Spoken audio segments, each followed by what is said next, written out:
Este tema tiene no poco que ver con lo que podría ser llamado una especie de teología de la historia, o sea, ubicar visiones, dos maneras de ver la historia, la vida, la sociedad, dos como visiones, de la que ha tratado magníficamente San Agustín.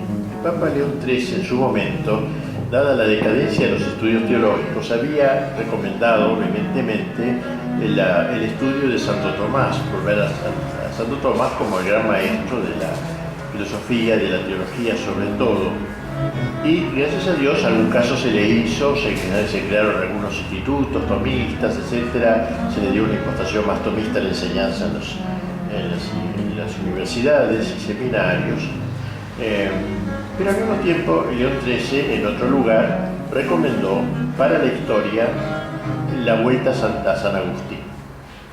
O sea, lo que hizo Santo Tomás respecto de la teología, lo recomendó de San Agustín respecto de la historia.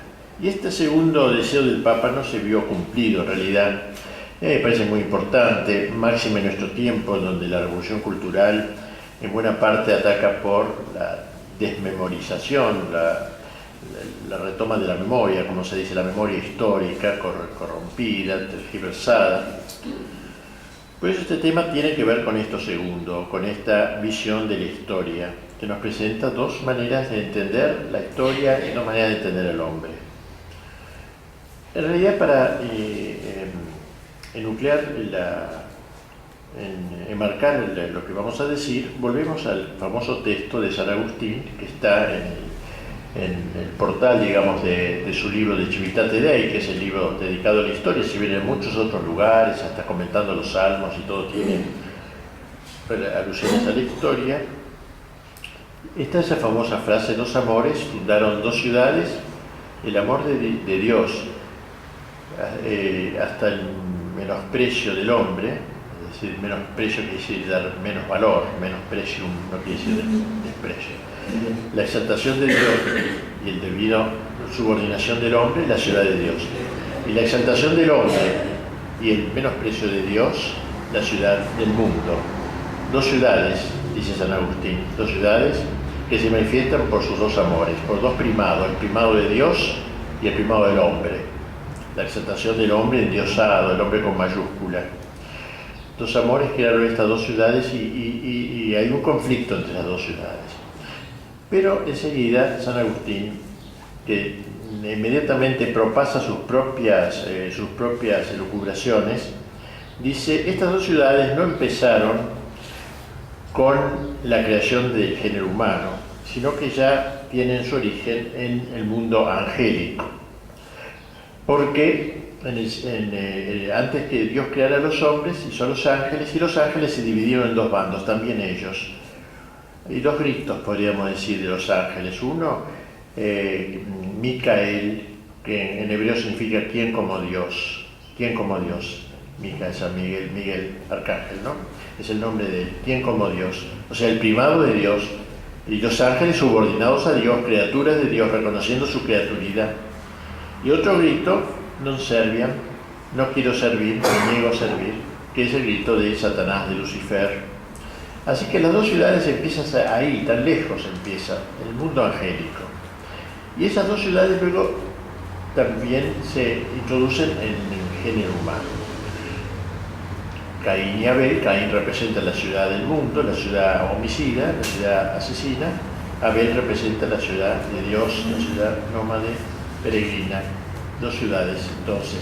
Pero bien dice San Agustín, no son cuatro ciudades, dos de ángeles y dos de hombres, son dos ciudades. ¿Por qué? Porque en la lucha histórica que tenemos en la humanidad, en el género humano, intervienen los ángeles buenos, ayudando a los hombres de la ciudad de Dios, y los ángeles perversos, secundando, iluminando a los hombres de la ciudad del mundo. Hay dos ciudades compuestas por ángeles y hombres. Este es un dato muy importante porque ya coloca la historia en un nivel preternatural, no solamente inteligible a la luz de instancias puramente naturales, humanas, sino una visión que incluye el mundo angélico. Solo eso explica la inteligencia con que se va llevando adelante tanto lo bueno, la ciudad de Dios, como el plan malo. Vamos a ver cómo la historia va a tener esta explicación a través de un conflicto, de la historia entendida como un conflicto. Así lo entiende San Agustín, como una lucha entre estas dos ciudades, que no son dos ciudades que geográficamente separadas, como si dijéramos una que reside en Europa y otra en el Oriente. No se puede localizar geográficamente, pero sí por su impulso, ¿no? El primado de Dios y el primado del hombre. O sea, puede haber hombres buenos en Europa y hombres perversos en Europa. Puede haber hombres buenos en la Unión Soviética, pudo haber hombres buenos y hombres perversos. Está mezclada las dos ciudades, eso lo complica todo. No es como que decía Bush, nosotros somos el imperio del bien, qué sé yo, y es el imperio del mal. Sería más fácil ver las cosas así, pero no es así como están mezcladas. Solo la separación se hará al término de la historia. Bien, podríamos entonces considerar la historia como un gran movimiento, primero desde la creación hasta la Edad Media, donde se va gestando poquito a poco, sobre todo desde Cristo, se va gestando poco a poco la llamada cristiandad, que no es otra cosa que la expresión social de la ciudad de Dios. Y a partir del Renacimiento, sobre todo, comienza este movimiento de abandono, de apostasía, etcétera, que va a concluir en la aparición del Anticristo y la terminación de la historia. ¿Sí? Las dos ciudades tienen un despliegue histórico. Vemos como cuando comienza el cristianismo en Roma y las persecuciones del Imperio Romano, ahí obviamente había cristianismo, quien lo puede dudar, había héroes, mártires, pero no había cristiandad. ¿Por qué? Porque ¿qué es la cristiandad? No es lo mismo cristiandad que cristianismo. Cristianismo es la práctica religiosa del hombre individual, la concepción religiosa del hombre individual. La cristiandad es cuando el Evangelio impregna el orden temporal, es otra cosa. El orden temporal, la política, el arte, la economía, la cultura, el orden temporal, la guerra, toda la actividad humana. Entonces en la China actual hay cristianismo, porque hay individuos cristianos, hay católicos, aunque estén en campo de concentración, pero no hay cristiandad porque el régimen responde a otras ideologías, o a ideologías bastardas. Cristiandad entonces cuando impregna el orden temporal. Así que el cristianismo fue caminando, la historia de la Iglesia va desde las persecuciones del imperio, donde hay cristianismo, pero no hay cristiandad. ¿Cómo voy a haber cristiandad con un imperio pagano y perseguidor? En camino del cristianismo a la cristiandad, poquito a poco, hasta que se llega a gestar esa cristiandad. Se gestó con todos los defectos propios de lo humano, de las cosas humanas, naturalmente, no es una sociedad, no fue nunca una sociedad perfecta, hubo reyes perversos, hubo jueces malos y todo. Pero la diferencia está que en aquella época había concepto de lo que era el pecado, cosa que no hay hoy. Hoy ya no hay pecado. Para que haya pecado debe existir Dios. Dios ha sido erradicado, entonces no hay pecado. Pecado es una ofensa a Dios. Entonces se llama desprolijidad, incorrección, con otros nombres más benévolos. En esa época había, en cambio, pecado, conciencia de pecado. Si uno obraba mal, sabía que estaba ofendiendo a Dios. La cristiandad se caracterizó entonces por esa impregnación, única casi de las pocas que se dio en la historia. Podría haber alguna otra cristiandad en el Oriente, Bizancio, pero la más clara es la que se dio en Europa, más o menos entre los siglos XI y XIV. 3 siglos duró esa preparación.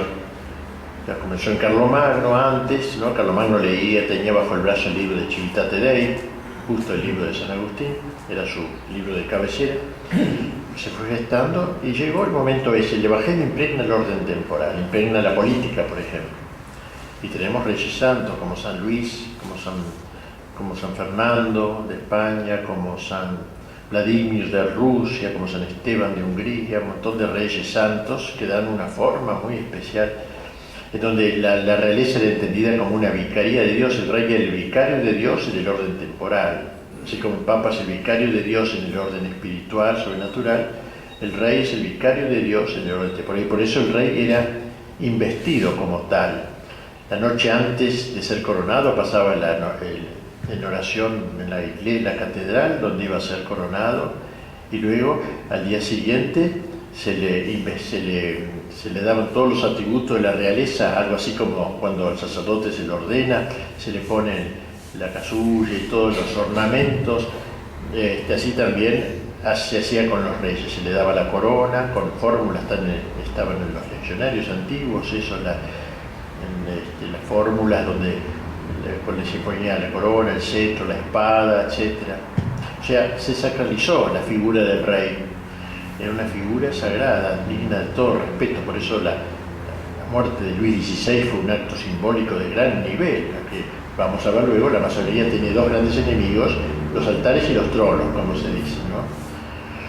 Bien, así que el orden político fue tocado por el Evangelio. El Evangelio llegó al orden político. Lo mismo el orden de la economía, por ejemplo, ¿no? Un orden cristiano, se prohibía la usura, el orden de la guerra, ¿no? Los bárbaros habían llegado con una cuota enorme de violencia. La Iglesia no le dijo, no hay que ser violentos, porque eso es una estupidez, como se dice ahora con tanta facilidad, nada de violencia. A veces la violencia es sana. Un policía que corre un bandolero no lo hace suavemente, señor, si lo hace pasar a la cárcel, sino que lo corre con un revólver.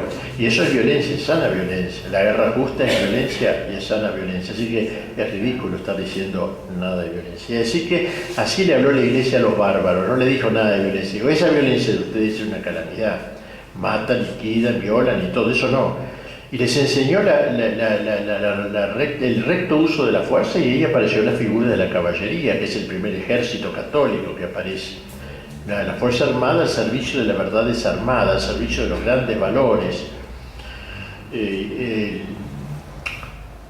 Y así en otros niveles, ¿no? La cultura, cómo no la va a tocar la Edad Media, ¿no? Cuando creó las universidades. Las universidades no se inventaron en la China milenaria ni en la India, sino que en la Edad Media. En esa época, que luego fue caracterizada como la época oscura, época de tinieblas. Ahí es donde se crea la universidad. 400 universidades pueblan el mapa de Europa, en donde los profesores podían enseñar en distintos lugares sin problemas, porque había un solo idioma de la cultura, que era el latín. Santo Tomás enseñaba un año en Roma, otro año enseñaba en París, en Alemania, donde fuere. Y las grandes figuras que aparecieron en el campo de la cultura, San Bernardo, Santo Tomás, San Buenaventura y tantos otros. Y en fin, todo el orden temporal fue tocado por el Evangelio. Reitero, con los defectos, no soy ingenuo, ¿no? Con los defectos, grandes defectos también de la época, pero el que era un delincuente no lo hacía ministro de justicia. Esa es la diferencia con lo que pasa ahora. Había delincuentes, pero no lo premiaban por ser tales. Al acabar, hacia fines de la Edad Media comienza a agrietarse el bloque, como lo llamaba Gramsci, el bloque histórico, lo llama en la Edad Media, lo llama el bloque, es una especie de bloque histórico, 3 siglos más o menos. Pero comienza a agrietarse la cristiandad, y entonces comienza un gran proceso de apartamiento, ya desde el Renacimiento. Hubo 2 renacimientos, un renacimiento sano, que llevó adelante el arte medieval, por ejemplo, ¿no? Pero hubo un renacimiento enfermizo, segundo renacimiento, que fue paganizante. Y fue el Renacimiento el que inventó el nombre de Edad Media, con una fórmula de desprecio. Es un título absolutamente ridículo para caracterizar una época, llamarla Edad Media, porque todas las edades son medias entre la anterior y la que viene después. No hay ninguna caracterización. Le llamó la Edad Media porque se consideraba que ellos renacían del paganismo, de lo greco-latino, anterior al cristianismo. Era un renacimiento, y en el medio había este paréntesis histórico de la cristiandad. Lo miraba con ese desprecio, por eso inventaron la fórmula gótico, iglesias góticas, una fórmula despectiva. Gótico quería decir de salvajes, cuando hoy admiramos las iglesias góticas, pero ellos la vieron ridícula, volvieron al arte renacimiento. Entonces este renacimiento comienza ya un proceso de exaltación del hombre, aún en un Miguel Ángel que era bien católico. Sin embargo, ya vemos en sus imágenes ese hombre hercúleo, musculoso, medio prometeico, que empieza ya la exaltación del hombre. Recuerden que lo propio de la ciudad de Dios era el primado de Dios. Dios es lo supremo y toda la sociedad se ordena a Dios en última instancia. Y la ciudad del mundo es esta la exaltación del hombre. Y bueno, ya en Miguel Ángel se advierte cierta tendencia antropocéntrica, ¿no? Sin que él haya caído en los excesos posteriores. Pero después del Renacimiento hay tres momentos fundamentales que los ha señalado muy bien el Papa Pío II en un discurso. Dijo que la destrucción de la cristiandad explicó la aparición de tres momentos perfectamente organizados. El primero sería la Revolución Protestante, la Reforma Protestante, que rompe la unidad de la Europa, de la cristiandad europea. Por supuesto que Lutero no estaba contra Dios, ni mucho menos, lo reconocía, lo adoraba. Lutero no estaba contra Cristo, lo amaba, decía que lo quería amar. Pero sí estuvo contra la Iglesia, rompió la Iglesia Católica, rompió la unidad de la Iglesia. Así que ese fue el primer paso en la ciudad del mundo, en realidad, un caminar, pero todavía bastante cercano a las esencias medievales.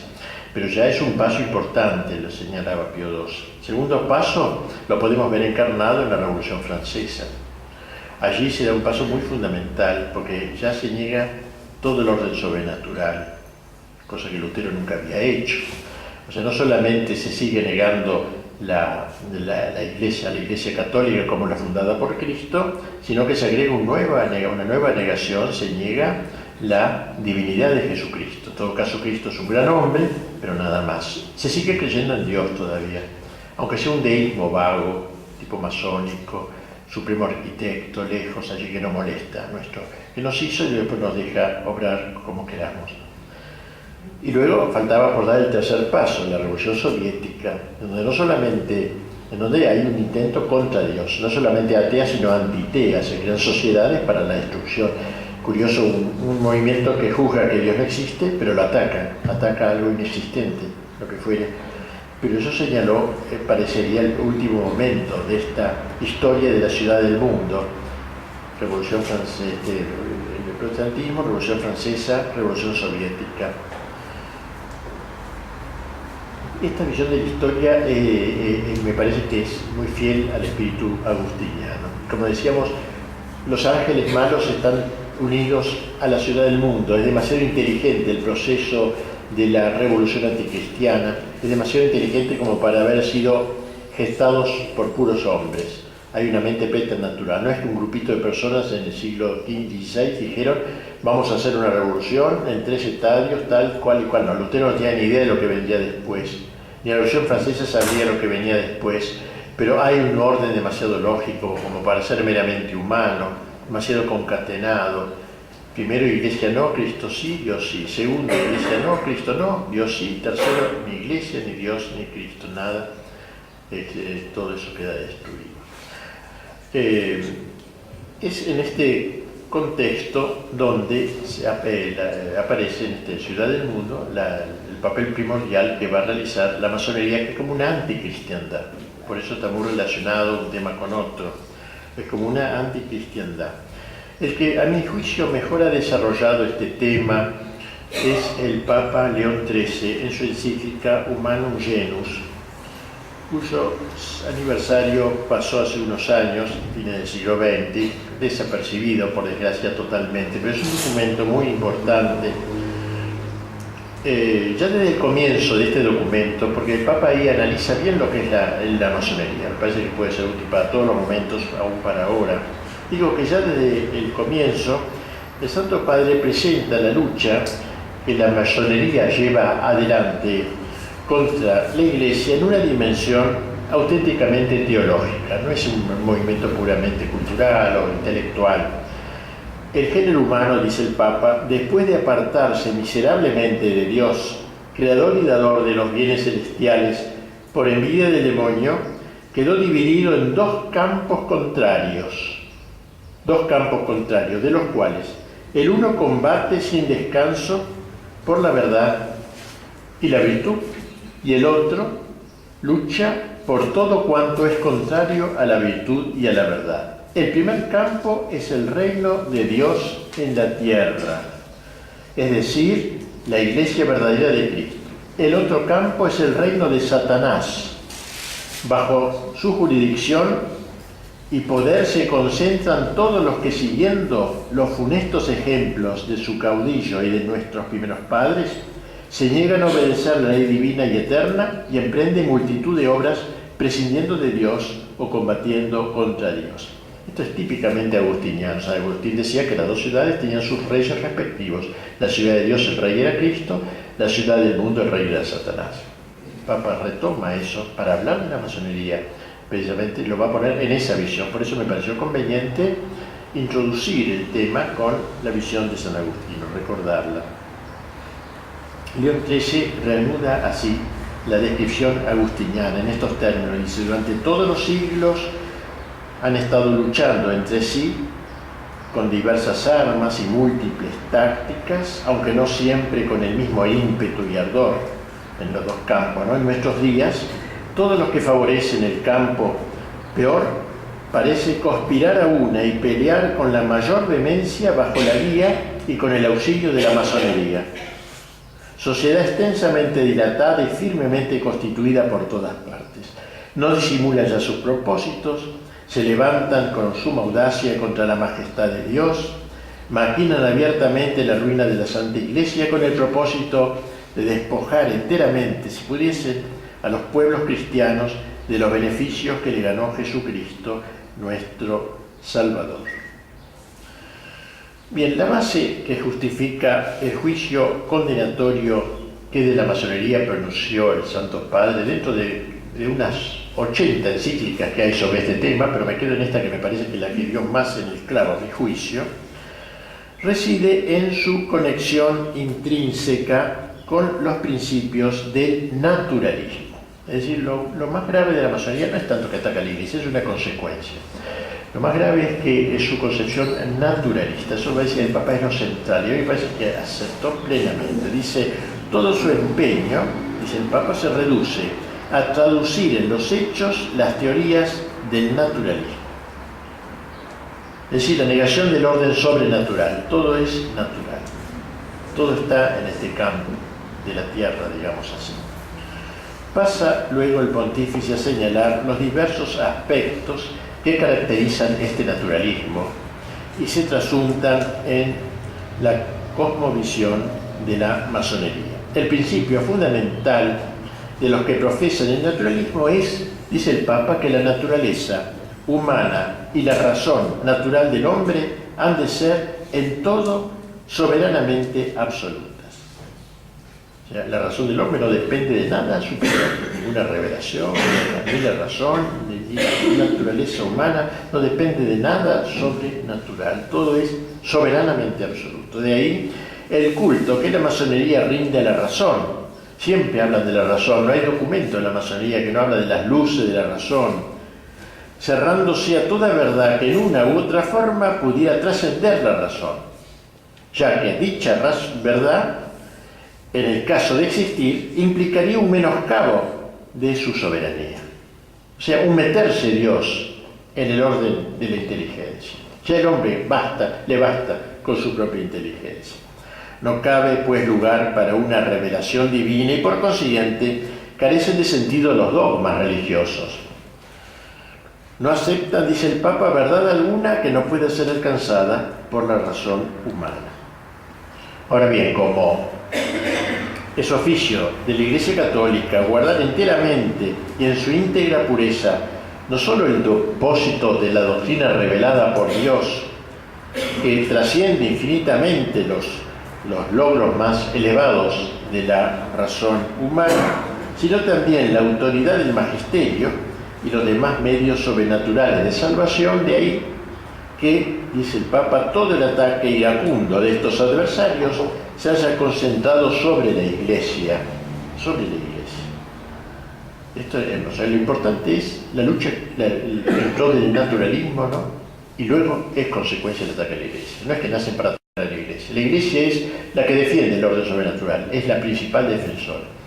No lo van a hacer ni siquiera los protestantes, los principales enemigos de la masonería.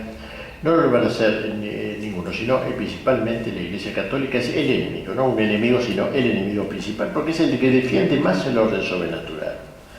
Afirma el Papa que eso es lo que los ha llevado a perseguir abiertamente a la Iglesia en varias naciones, oprimiendo a la Iglesia con leyes inicuas, reprimiendo o dispersando las órdenes religiosas y sobre todo atacando a la Santa Sede, al Papa, ¿no?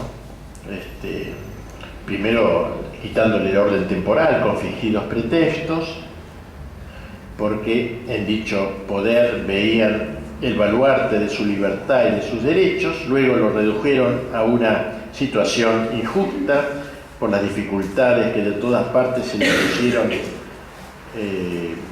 opusieron al Papa en ese despojo. Finalmente, dice el Papa, hemos llegado a una situación en la que los fautores de las sectas proclaman abiertamente lo que en oculto habían maquinado durante largo tiempo, esto es, que hay que suprimir la sagrada potestad del Papa y que hay que destruir por completo el pontificado constituido por derecho divino. Destaquemos la sutileza con que el documento, más allá de los episodios, anecdóticos, analiza el sentido profundo que se encubre en el ataque de la masonería con la Iglesia. De lo que se trata, en última instancia, es del ataque de lo natural en rebelión contra lo sobrenatural, de la razón contra la revelación. Pero el Papa da un paso más. Como la secta, en su afán libertario, dice, ha declarado la independencia de la razón humana respecto a toda revelación o magisterio que la trascienda, resulta que en la práctica algunos optan por aceptar a Dios, otros por negarlo, otros tienen de él un concepto completamente erróneo. Por ello así es, o sea, hay masones que aceptan a Dios, supremo arquitecto, otros que son ateos, pero siempre negar el orden sobrenatural. Si es un Dios reconocible por la razón humana y nada más. Por eso la diosa razón, una diosa, declaran a Dios en la razón en la Revolución Francesa. Bien, un concepto, una vez destruido o averiado este conocimiento fundamental, caen en tierra por falta de sustento, no ya tan solo el orden de las verdades sobrenaturales, también se derrumba el orden natural. Se derrumba el orden natural. Se niegan a priori, lo que niegan a priori los masones. Las mismas verdades naturales sufren la creación libre del universo por parte de Dios, que han descubierto algunos filósofos como Aristóteles. La providencia divina sobre el mundo son verdades naturales que se pueden conocer por la razón, la inmortalidad del alma, el premio castigo en la otra vida. Derribado el orden sobrenatural, se desploma también el orden natural, dice el Papa. O sea, queda solo el orden positivo nomás, lo que los hombres determinan, esto es bueno, esto es malo, no hay un orden natural. San Agustín lo dijo a su manera, el hombre que se resiste a dejarse elevar a lo sobrenatural, ineludiblemente se va degradando hasta lo animal, hacia lo animal. Dice San Agustín, Dios suscitaste labis, cuando cae de Dios, cae de ti mismo. No existe el humanismo puro que tienen los masones, no existe el hombre puro. El hombre está hecho para trascenderse, o se trasciende para arriba por la gracia endiosándose, o se trasciende, o se desciende, si quiere decir, para abajo por el pecado animalizándose. Hay dos palabras griegas muy parecidas, y no me quiero dejar influir por Grondona en esta semántica, digamos, dos palabras muy parecidas, una sola letra diversa, griego, pero indican precisamente estas dos salidas del hombre. La primera es theiosis. Theos quiere decir Dios, teología, theos, y la terminación sis en griego significa movimiento hacia. Theiosis, por tanto, es movimiento hacia Dios. Es justamente el hombre que por la gracia se eleva, se endiosa en cierto modo por la gracia. Y si le agrego una letra, theriosis, en vez de theiosis, una R, theriosis, significa animalización. Ther significa bestia, animal en griego. O sea, o hay theiosis o hay therios. O el hombre se endiosa o se animaliza. No cabe el hombre químicamente puro. Por eso en la parábola del hijo pródigo, aquel chico que quiso correr la aventura de la libertad desbocada, acabó, ¿dónde acabó? Acabó cuidando cerdos, envidiando incluso a los cerdos porque tenían la comida que él no podía comer. Así que entonces no resulta posible establecerse de manera definitiva en un orden puramente racional, como dicen ellos, los masones, clausurado a toda trascendencia. Al cerrarse a lo suprarracional, el hombre se vuelve infrarracional. Por eso ellos atentan contra la razón, hay que decírselo, porque nosotros debemos defenderlo. Fides et ratio, decía el título de la encíclica de Juan Pablo Gil, la fe, pero también la razón. El hombre, la Iglesia ha defendido la razón, y estos señores racionalistas destruyen la razón. El naturalismo, pues, es un elemento contra la inteligencia que al cerrarse, es un atentado, contra la inteligencia que al cerrarse a la verdad sobrenatural queda, por así decirlo, como castrada. Como la voluntad sigue a la inteligencia, también ella se ve herida en su tendencia al bien. El rechazo de las verdades enseñadas por Dios conduce necesariamente, según observa con sagacidad León XIII, a la negación del pecado de nuestros primeros padres y consiguientemente a la negación de una naturaleza debilitada y proclive al pecado. Otra gran falla que va a destruir al hombre, y que enarbola en la masonería.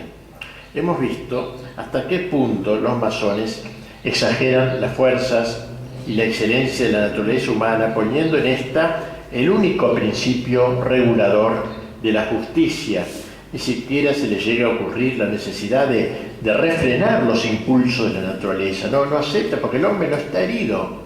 El hombre no ha quedado como aquel de la parábola tirado en el camino y tuvo que venir el buen samaritano y cargarlo, que era Cristo. No, el hombre está perfectamente bien, nace sano. Rousseau, aquí está también la espíritu de la Revolución Francesa. El hombre no tiene pecado original. Entonces no piensa en que hay que dominar los ímpetus de la naturaleza, las pasiones desordenadas que tanto nos influyen, sino que hay que dejarse llevar en realidad. No hay un combate interior, no hay una lucha interior de ningún género. El hombre, entonces, con la sola fuerza de su voluntad, es capaz de adquirir la rectitud natural, la plenitud, de alcanzar la plenitud de esa natural, que es la única concebible, así como por la sola fuerza de su razón puede alcanzar la plenitud de la verdad. Sin embargo, como insinuamos más atrás, una actitud semejante, negatoria de la divina gracia, acaba por desembocar en el santón laico o en el honesto burgués, que era el masón, como hemos conocido los viejos masones. Algunos son honestos, burgueses honestos,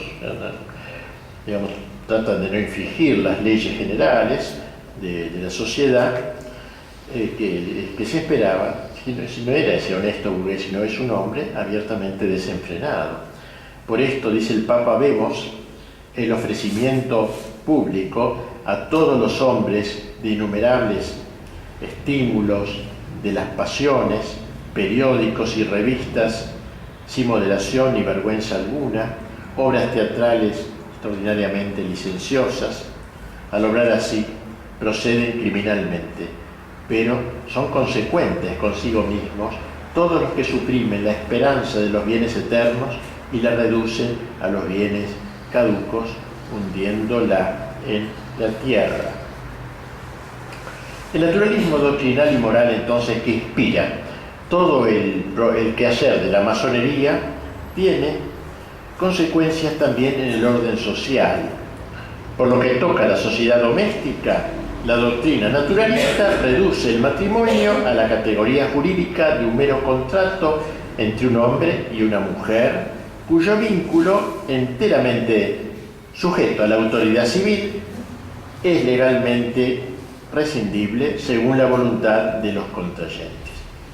En lo que atañe a la educación de los hijos, el naturalismo prohíbe enseñarles cosa alguna como cierta y determinada en materia de religión. Cada cual, al llegar a la adolescencia, escogerá lo que prefiera.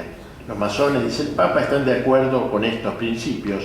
No solamente están de acuerdo, sino que se empeñan desde hace tiempo ya por introducir estos principios en la moral de la vida diaria.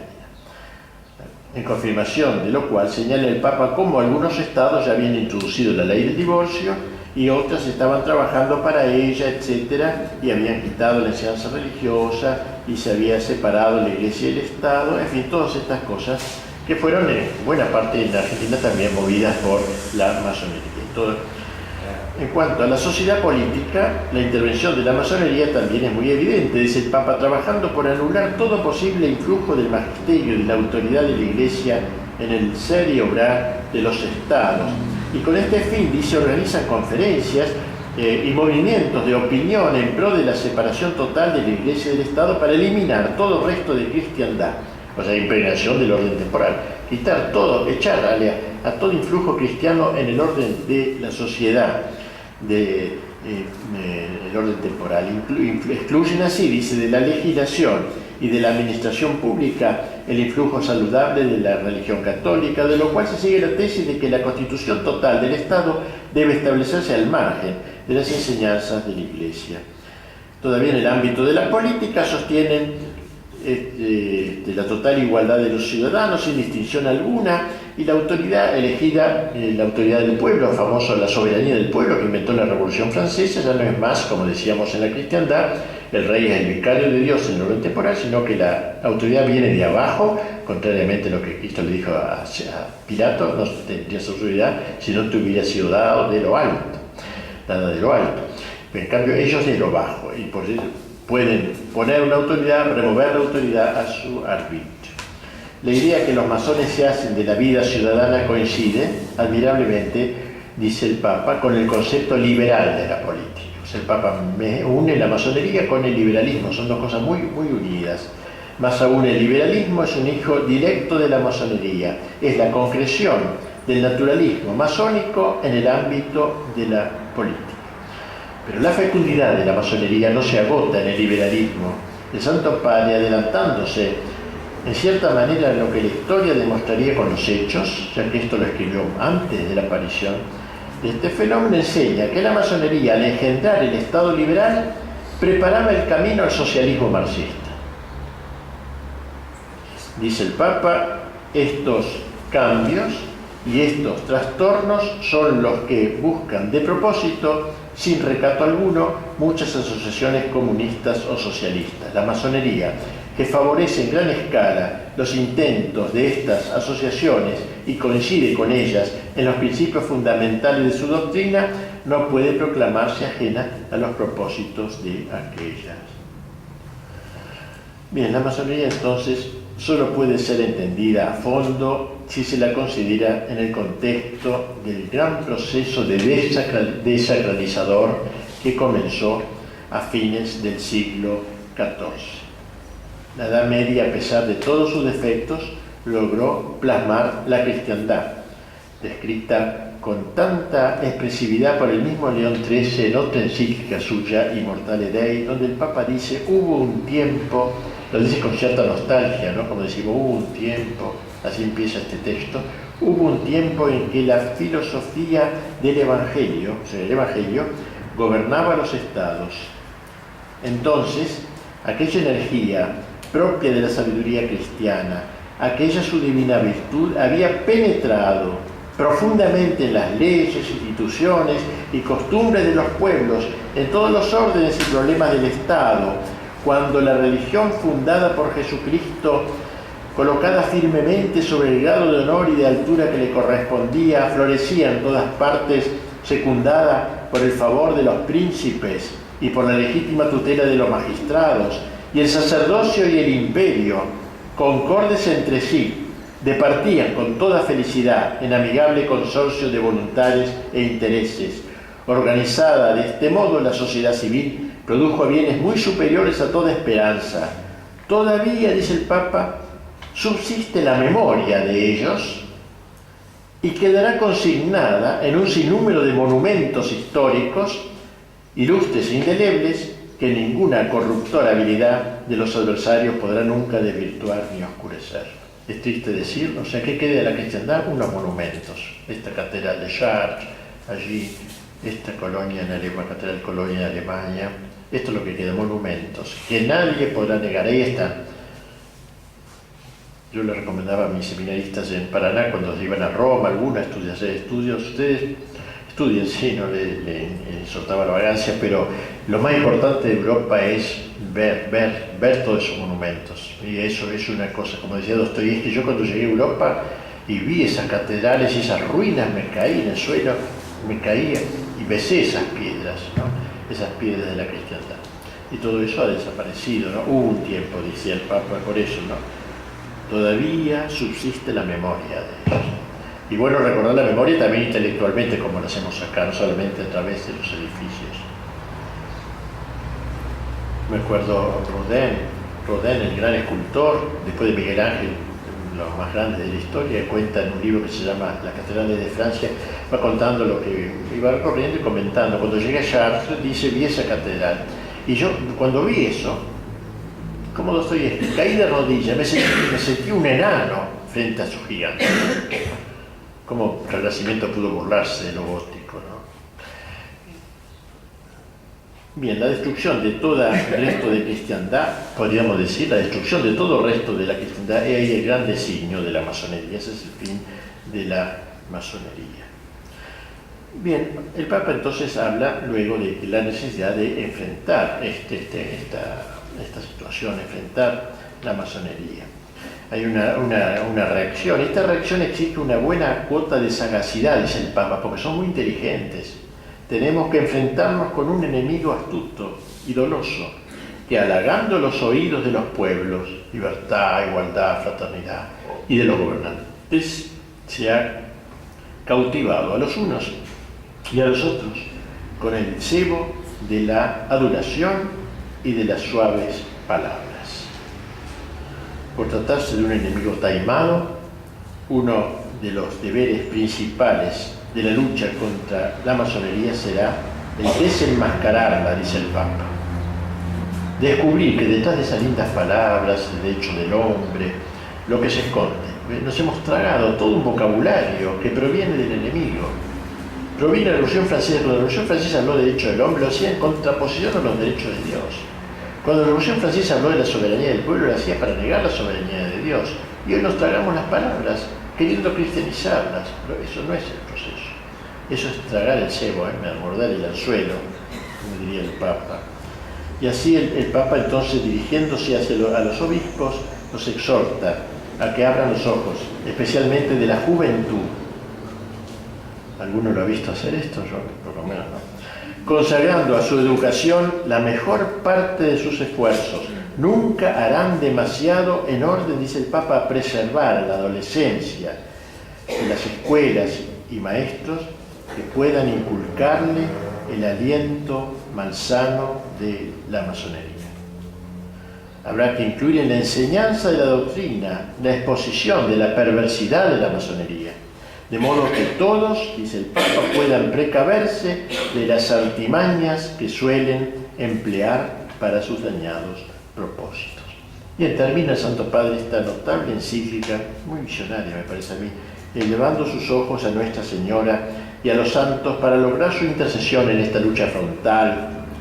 Tomemos como auxiliadora y mediadora a la Virgen María, Madre de Dios, ella que venció a Satanás desde el momento de su concepción, despliegue su poder contra todas las sectas impías en que se ven revivir claramente la soberbia contumaz, la indómita perfidia y los astutos engaños del demonio. Pongamos por intercesores al príncipe de los ángeles, San Miguel, vencedor de los enemigos infernales, a San José, esposo de la Virgen Santísima, celestial patrono de la Iglesia Católica, a los grandes apóstoles San Pedro y San Pablo, sembradores e invictos defensores de la fe cristiana. Bien, este es el resumen, la magnífica encíclica de León XIII sobre la masonería, Humanum Genus. Podríamos decir entonces que la historia se encuentra en este momento de triunfo masónico generalizado en todo el mundo, van logrando punto por punto todos sus planes. hemos llegado al término de la historia. Bueno, esto ya es más difícil, ¿no? Podríamos decir que después de estos grandes tres momentos de que hablamos, ¿no? Primero, Iglesia no, Cristo sí, Dios sí. Segundo, Iglesia no, Cristo no, Dios sí. Tercero, ni Iglesia, ni Cristo, ni Dios. Parece que ya no se puede ir más allá. Sin embargo, creemos que hay un paso más. No será un cuarto paso, pero es como un colofón de todos estos pasos, dado una cosecha. Eso sería el nuevo orden mundial que se está proyectando, que se está llevando adelante, y que lo ha desarrollado, a mi juicio, el que mejor lo ha desarrollado ha sido Fukuyama, un autor norteamericano, apellido japonés, secretario de Bush, del padre del primer Bush, el primer presidente. Él escribió un libro explicando qué era el nuevo orden mundial, muy interesante, donde va mostrando que esto va triunfando paso a paso, que hemos llegado ya a una plenitud histórica, claro, la plenitud masónica, podríamos decir nosotros, ¿no? Él no habla de la masonería, pero la plenitud histórica, ya el hombre se escribe con mayúsculas, ya no es más el hombre, pobre hombre medieval, ahora es el hombre soberbio, prometeico, el hombre de la Torre de Babel, que ha puesto los peldaños de su soberbia para igualar a Dios, seréis como dioses. Y él dice que quedan algunos enemigos, dice Fukuyama, todavía no se ha logrado plenamente el orden mundial, quedan algunos enemigos. La familia, dice, por ejemplo, las patrias y la religión. Estos son los tres enemigos que hay que erradicar. La familia, ya no por qué que tiene que ver la familia con este asunto, la familia entendida cristianamente, ¿no? Se comprende, la familia esa. Porque esa familia, en realidad, está, al hablar de una fidelidad hasta la muerte, como lo entiende el cristianismo, la familia cristiana, destruye el carácter libre de los contratos libres que uno puede rescindir cuando quiera. Como ahora se decía, se estaba proyectando acá en Argentina un matrimonio por cada 2 años. Cada 2 años hay que renovarlo. Después vendrá un progresista y ya cada año, que va progresando la historia, ¿no? Y así. Entonces, él decía que la familia, si la familia se convertía en un mero contrato, no era enemigo, un mero contrato rescindible no era enemigo, era lo que dicen los masones. La patria, ¿por qué es enemiga las patrias del nuevo orden mundial? Porque el nuevo orden mundial justamente homogeneiza en cuenta a todo el mundo, ¿no? Las patrias son un atentado contra eso. Y la religión, te cuento, lo esencial del nuevo orden mundial, dice Fukuyama, el cual sigue a Hegel, a los pensadores alemanes, pero también a Marx. Me llama la atención eso, siendo bien liberal. A Marx lo pone como un antecesor, y bien lo hace perfecto, porque es un antecesor de todo esto. Hay que realizar entonces ese proceso de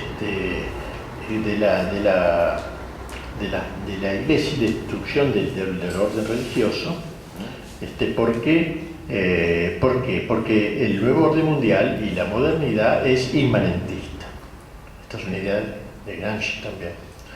La quinta esencia del marxismo, dice Gramsci, no es la lucha de clases, es la inmanencia, que es el mismo ideal de la Revolución Francesa. Por eso digo, hay una continuidad, la inmanencia. ¿Qué es la inmanencia? Inmanere significa permanecer en la actitud del hombre que vive en esta tierra como si esta fuera su patria definitiva. Esto lo va a idear, a pensar la Revolución Francesa, pero también la soviética, porque ¿qué dijo Marx? El paraíso en la tierra. El paraíso no es el que no existe en el más allá, sino acá, en la tierra. Entonces, lo que hay que lograr es la religión, al hablar de la trascendencia, que es lo contrario, trans es atravesar, transatlántico, cruzar el Atlántico, está atentando contra un principio fundamental que es el inmanentismo, ¿no? Y por eso la religión, más la cristiana, la católica, lo dice expresamente, principalmente la católica. Ahora, después agrega algo todavía más horrible, dice, de todos modos, las patrias podrán conservarse, y la religión también, con una condición. ¿Cómo se conservaría la patria? ¿Cómo permitiríamos nosotros que se conservaran las patrias? Bueno, no lo dice con estas palabras, pero la idea. Si las patrias renuncian a su ser nacional, a sus tradiciones nacionales, a sus fronteras casi, a sus héroes, a sus santos, y se limitan a lo anecdótico, ahí sí la podemos aceptar.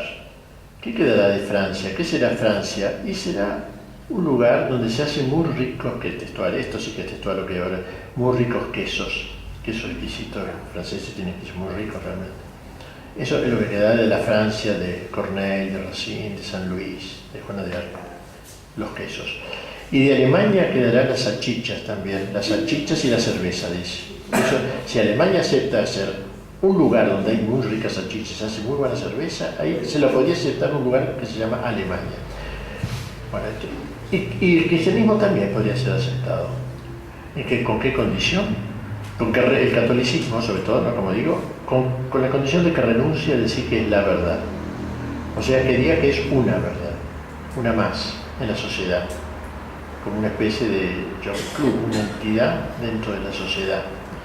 Pero esto no lo pasa. Las patrias no pueden consentir en esa condición que le pone Fukuyama, menos la iglesia puede consentir, sería una iglesia adúltera, una iglesia que echa agua bendita sobre la modernidad, sobre la masonería. No podría ser, ¿no? Porque Cristo no dijo yo soy una verdad, dijo soy la verdad, y esto es, no sé, no podemos salir de ello. Entonces, me parece que el nuevo orden mundial está en esta corriente de la revolución anticristiana, podemos así titular la revolución anticristiana, ¿no? Digamos, con mayúscula revolución y con mayúscula anticristiana, porque así como antes fue toda una preparación de la cristiandad hasta llegar a la Edad Media, ahora es todo un proceso de la revolución anticristiana, de exaltación del hombre y de disminución y expulsión de Dios de la sociedad, si fuera posible, ¿no? Para terminar, debemos decir que esto no nos debe llevar a renunciar a la cristiandad. Hoy hay muchos católicos, incluso católicos, incluso sacerdotes obispos, yo he leído como de un pocos obispos, he oído esto, que ya no hay que hablar más de cristiandad.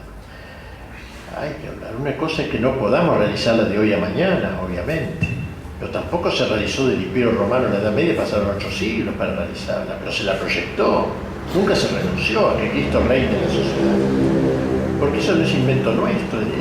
Hay dos gritos en la historia que explican la historia, ¿no? Uno, es necesario que Cristo reine, que lo dice San Pablo en una de sus epístolas. Otro grito que está en una parábola, no queremos que este reine sobre nosotros. Hay dos gritos, y eso explica toda la historia desde el punto de vista teológico.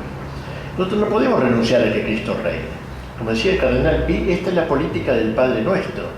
¿Por qué del Padre Nuestro? El Padre Nuestro dice en una de sus peticiones, hágase tu voluntad, así en la tierra como en el cielo. En la tierra, en los parlamentos, en los colegios, en las universidades, en el ejército, en las Fuerzas Armadas. No podemos renunciar. Ahora que yo sé que no son los 5 decretos con los que se crea una cristiandad, pero no hay que renunciar. Porque ¿qué está haciendo el enemigo? Primero destruyó la cristiandad, hubo un tiempo, decía León XIII, ¿no? Ya está, queda monumento nomás. Ahora ¿qué está haciendo? Destruyendo el cristianismo en los corazones ya, o sea, liquidó al Cristo, al Evangelio en la sociedad, y ahora ataca al Cristo en los corazones, para erradicarlo totalmente. Cuando este proceso termine, y que va avanzando a pasos agigantados, particularmente porque en la medida en que no encuentra resistencia, ni en la iglesia siquiera, ni resistencia condigna, digamos, ¿no? Alguna resistencia suelta, pero el avance es cada vez más rápido, como decía el mismo León XIII, más grave que la audacia de los malos es la cobardía de los buenos. Y en este grado avanza el enemigo, entonces cuando este avance se haga ya, si es que no hay un freno, un cambio en la historia, nosotros debemos buscarlo, aunque no lo logremos, llegará el momento del fin de la historia. Y con esto termina un poco esta visión un poquito panorámica de la historia, de Génesis al Apocalipsis, digamos, con la aparición del Anticristo, que da todo su sentido al resto. Así como Cristo es la recapitulación, como dice San Pablo, de todo el bien de la historia, el Anticristo será como el recapitulador de todo el mal de la historia. Y el Apocalipsis pinta esa época, precisamente, Santo Tomás dice que probablemente el Anticristo sea un político, o sea, es un dirigente en el orden, una especie de emperador mundial. Y la iglesia quedará reducida a un pequeño resto, dice el Apocalipsis. Y la mayor parte de la gente va a echar agua bendita sobre este mundo. Un sector de la iglesia adúltera echará agua bendita sobre este muerto del Anticristo. Así lo pintan varios autores cuando hablan de estos temas, ¿no? pero quedará un grupo que resiste, y cuando menos se espere vendrá la venida de lo alto, que vence al anticristo, etc. Pero yo tengo la impresión que la historia va en esa dirección, a no ser que haya, que si el padre bien me decía una vez, bueno, a lo mejor Dios quiere tirar una bomba en París, otra bomba en Nueva York, otra bomba en Buenos Aires, la gente diga, pésame Dios mío, me arrepiento, etc., y empiece de nuevo eso no lo sabemos cuando termina, pero si esto sigue más o menos así, da la impresión que estamos en tiempos bastante terminales.